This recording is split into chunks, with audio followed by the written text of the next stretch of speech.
जेजू क्रिस्तातय म्हज्या मोगाच्या भावांनो आनी भयणींनो, जेजू जिवन जावन 40 दीस आपोस्तलांक दिश्टीक पडोवन आपल्या संदेशाचो अर्थ तांकां समजोवन तांकां आशिर्वाद दिवन सर्गा सोडून गेलो. 50व्या दिसा बासयल्ल्या पवित्र आत्म्याक धाडून सिसांक ताणें आपलीच पदवी आनी मिसांव दिलें. संवसाराच्या चाराय कोनशांनी तांकां धाडून जिणी बदलापाचो आनी पातकांच्या बोगसण्याचो संदेश पासारूंक बळ आनी धैर्य दिलें. पवित्र आत्मो आपोस्तलांचेर आयिल्लोच येदोळ गडांतले तसली नांवालां घडोवंक सुरू जालीं. कुडीचें जिवानपण सगळ्या संवसारांत परगटलें आनी जेजू परत येतलो म्हणून तांणी जागयलें. जेजूच्या जिवनपणांनी पवित्र आत्म्याच्या येण्या मारिफात बदलावण पळयल्ल्या लोकान ताच्या सिसां विशीं विस्मीत पावोवन सांगलें. तांणी उलयल्लें तांकां सकटांक समजलें देखून ते म्हणटाले ते उलयतात तें आमचे आमचे माय भाशेन आयकता तें कशें. कसलीच घुसपड नासतना सुडाळ उलोवंक बळ दिल्ल्या आनी धैर्यान भरिल्ल्या पवित्र आत्म्याचें काम तें. पवित्र आत्मो मनशां मारिफात कसली भास उलयता.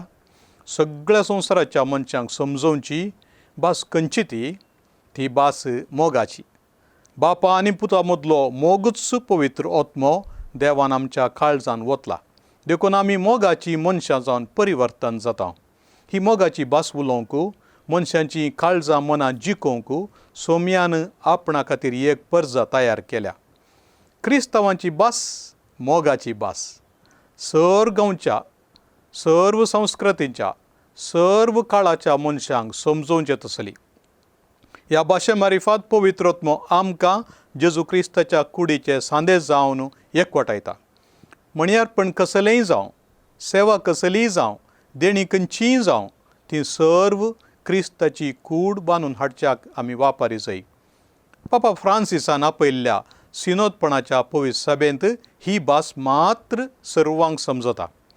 सिनोदपणाची पवित्र सभा एका नव्या पेंतेकोस्ताची साक्ष.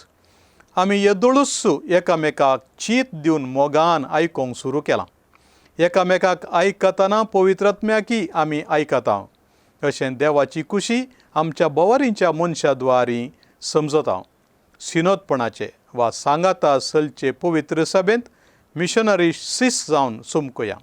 मोगाची भास उलोवया. हेरांकी ही भास शिकोवया. तुमकां सोमेस्तांक बागी पेंतेकोस्ताचें फेस्त मागता.